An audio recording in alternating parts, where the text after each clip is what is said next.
So we're talking one of my favorite topics today. That's Notre Dame football. To do so, we got some star power in the building. How about 1987 Heisman winner Tim Brown? And Tarean Folston goes down, so it leaves us kind of thin at the running back position. Does this affect Malik Zaire as the quarterback? Does he become more of a dual threat to bolster that running game?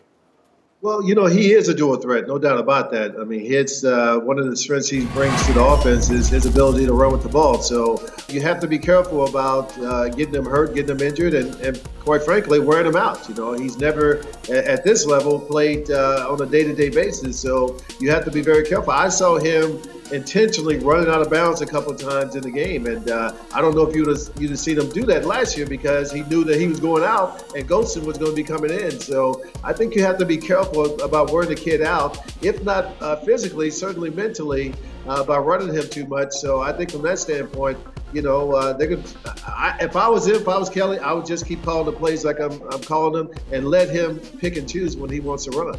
I know we've only played 1 week of football, but TB, you know a little bit about Heisman's, having won one in 1987, like I said. Is Malik a legitimate Heisman contender? Look, I hope not. You know, because I want to see him continue to play great football. You know, I believe that's what happened to Golston last year. He got up to a great start, and people started saying, oh, this guy, you know, should be up for the Heisman. And I just don't think he handled it right, and maybe even the people around him, his family, didn't handle that situation right, and that's why he fell apart. So I don't want to see that happen to Malik. Obviously, the guy played great football. Versus what we thought was going to be a good football team, but Texas really didn't show up. So, you know, I think that's a lot more work for him to do before he's a legitimate Heisman candidate. But we'll see what happens. Tim, a lot of people love us or hate us at Notre Dame. That just comes with the territory. A lot of those haters say every year Notre Dame is just hype and they never live up to the real standard. How about this year? Are we a legitimate CFP contender?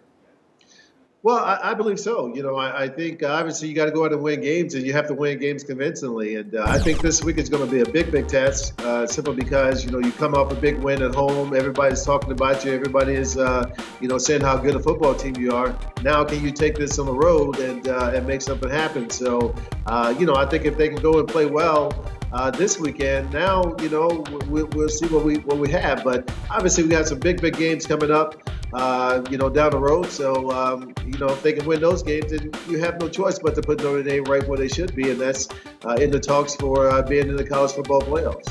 So the other night, I'm sitting there hanging out in my apartment, stuffing myself with some popcorn, and I'm watching a season with Notre Dame football on Showtime. It took me back to my days as a student-athlete at Notre Dame. I don't know if you had an opportunity to watch it, but if you had cameras following you around back in the mid-'80s when you were in South Bend, give me a funny story that'd be buzzworthy people would be talking about today. Well, I tell you what, you would see a Heisman Trophy candidate being abused by his teammates. You know, I had a little bit of a speech impediment back in the day, man, and my boys rolled me like nobody's business. So it didn't matter if I was up for the Heisman, All-American. It didn't matter to them. They were ribbing me with like nobody's business. So I'm really glad that they didn't have that back in the day, because I would have to live with that. It would be out for the world to see in infamy. So I'm glad that they're just coming out with that kind of stuff. Well, you couldn't have sounded more smooth in this interview. That lisp is in the rearview mirror. Tim Brown, I appreciate the time, brother. Go Irish. Hey, thanks, guys. Appreciate you. For all your Notre Dame coverage, we got you covered right here. CampusInsiders.com. Keep it locked.